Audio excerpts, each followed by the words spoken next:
guys, welcome to our YouTube channel.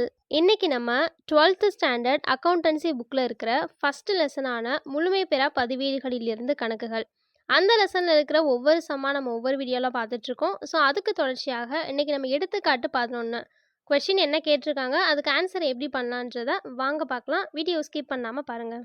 This video sponsored by SPO Digital Marketing. SPO provides work from home opportunity. This is mobile-based part-time job, perfect for students, homemakers and job seekers. If you want more information, link in description, check it now. Skip பண்ணாதீங்க, பெரிய தப்பு. தினம் 300 ரூபாய் சம்பாதிக்க அரிய வாய்ப்பு. Instagram, Facebook பயன்படுத்த தெரிந்தால் போதும் content post and content publishing மூலமா தினம் 300 ரூபாய் சம்பாதிக்கலாம். இந்த வேலை செய்ய 5 நிமிடம் போதும். Work training support, group communication support, all language customer live chat support, முக்கியமா சொந்தமா ஒரு பிசினஸ் ஸ்டார்ட் பண்ற அளவுக்கு உங்களால கற்றுக்கொள்ளவும் முடியும், சம்பாதிக்கவும் முடியும். இந்த வேலை வாய்ப்பு வழங்குவது 5 வருடத்திற்கு மேல ரன் ஆகிட்டு இருக்க நம்ம தமிழ்நாட்டு company school of business organisation private limited. மேலும் விவரங்களுக்கு டிஸ்கிரிப்ஷன்ல கொடுத்திருக்க நம்பருக்கு வாட்ஸ்அப் பண்ணுங்க. பின்வரும் விவரங்களை கொண்டு அவ்வாண்டின் மொத்த விற்பனையை கண்டறியும் சொல்லிட்டு நம்மள்கிட்ட கொஸ்டின் கேட்டிருக்காங்க. கீழே டேப்லெட் காலத்தில் விவரம் ரூபாய்ன்னு சொல்லிட்டு சில படிவங்கள்லாம் கொடுத்துருக்காங்க. 2018 ஏப்ரல் 1 அன்று கடனாளிகள் 50,000 ரூபாய். அவ்வாண்டில் கடனாளிகளிடமிருந்து பெற்ற ரொக்கம் 1,50,000 ரூபாய். உள்திருப்பம் 15,000. வாராக்கடன் 5,000. 2019 மார்ச் 31 கடனாளிகள்னு சொல்லிட்டு 70,000 ரூபா கொடுத்துருக்காங்க. ரொக்கம் விற்பனைன்னு சொல்லிட்டு 1,40,000 ரூபா கொடுத்துருக்காங்க. ஸோ இதெல்லாம் வச்சு நமக்கு என்ன கண்டுபிடிக்க சொல்லியிருக்காங்க அப்படின்னா, மொத்த விற்பனை கணக்கு கண்டுபிடிங்க அப்படின்னு சொல்லியிருக்காங்க. மொத்த விற்பனை கணக்குனா எந்த படிவத்தில் அது வரும்? மொத்த கடனாளிகள் கணக்கு படிவத்தில் தான். ஸோ மொத்த விற்பனை நம்ம டேப்லெட் காலமாக போட்டு கண்டுபிடிப்போம். ஸோ இப்போ அதை தான் இப்போ வாங்க ஆன்சர் எப்படி செய்யலான்றதை பார்க்கலாம். மொத்த கடனாளிகள் கணக்கு அப்படின்ட்டு மேல் ஹெட்டிங் போட்டுக்கோங்க. விவரம் ரூபாய்ன்னு சொல்லிட்டு டேப்லெட் காலத்தை 2ஆக பிரிச்சுக்கோங்க. பற்று வரவு அப்படின்னு சொல்லிட்டு ஃபஸ்ட்டு பாருங்கள், இருப்பு கீக்கோ 50,000 ரூபாய். அதை டைரெக்டாக கொடுக்காம 2018 ஏப்ரல் 1 அன்று கடனாளிகள்னு கொடுத்துருக்காங்க. இது என்ன கண்டுபிடிக்கிற கணக்கு?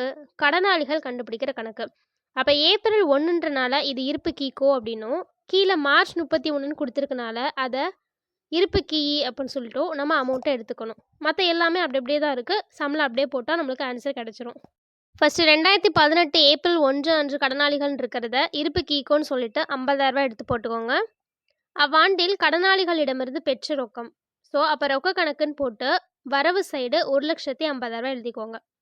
உள்திருப்பம் அதுவுமே வரவு சைடு தான் வரும். வாராக்கடன் 5,000 ரூபாய், அதுவுமே வரவு சைடு தான் வரும். 2018 மார்ச் 31 அன்று கடனாளிகள்னு சொன்னது இருப்பு கீக்கான அமௌண்ட் 70,000 ரூபா. அப்போ அதுவுமே வரவு சைடு தான் வரும். எல்லாத்தையும் போட்டுக்கோங்க. ரொக்க விற்பனைன்னு கொடுத்துருக்காங்களே, இது நம்ம அந்த படிவத்திலே படித்ததில்லையே நினச்சிங்க அப்படின்னா அது பின்னாடி உள்ள சம்பளம் வரும், நான் சொல்கிறேன். இப்போ இதை கீழே டேலி பண்ணி போட்டுக்கோங்க. 2 சைடில் எந்த அமௌண்ட் பெருசாக இருக்குது? வரவு சைடு தான். 2,40,000 ரூபா. ஸோ அதே அமௌண்ட்டை பற்று பக்கமும் போட்டுக்கோங்க.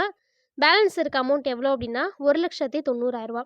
அதுக்கு பேர் தான் மொத்த விற்பனை. அதாவது விற்பனை கணக்கு கடன் இருப்பு கட்டும் தொகைன்னு சொல்லிட்டு அந்த ஆன்சரை ரவுண்ட் பண்ணி வச்சுக்கோங்க. இப்போ நம்ம கண்டுபிடிச்சதுக்கான பேர் கடன் விற்பனை. நம்மளுக்கு கொஷினில் கொடுத்துருக்கிறது ரொக்க விற்பனை. அப்போ ரொக்க விற்பனையையும் கடன் விற்பனையும் கூட்டணும் அப்படின்னா நமக்கு மொத்த விற்பனையானது கண்டுபிடிச்சிடலாம். அப்போ 1,40,000 ரூபா ப்ளஸ் 1,90,000 ரூபா ரெண்டையும் கூட்டினீங்க அப்படின்னா 3,30,000 ரூபா கிடைக்கும். ஸோ இதுதான் மொத்த விற்பனைக்கான அமௌண்ட்டு. ஸோ அதை ரவுண்ட் பண்ணி வச்சுக்கோங்க. இதுதான் கணக்கு. ரொம்பவே ஈஸியாக தான் இருக்கும். இந்த வீடியோ உங்களுக்கு யூஸ்ஃபுல்லாக இருந்துச்சுன்னு நினச்சிங்கன்னா இந்த வீடியோ லைக் பண்ணிக்கோங்க. இதே மாதிரி அடுத்தடுத்த வீடியோவில் நம்ம சம்ஸ்லாம் பார்க்கணும்னு நினச்சிங்கன்னா நம்ம சேனலை சப்ஸ்கிரைப் பண்ணிக்கோங்க. தேங்க்யூ ஃபார் வாட்சிங் திஸ் வீடியோ.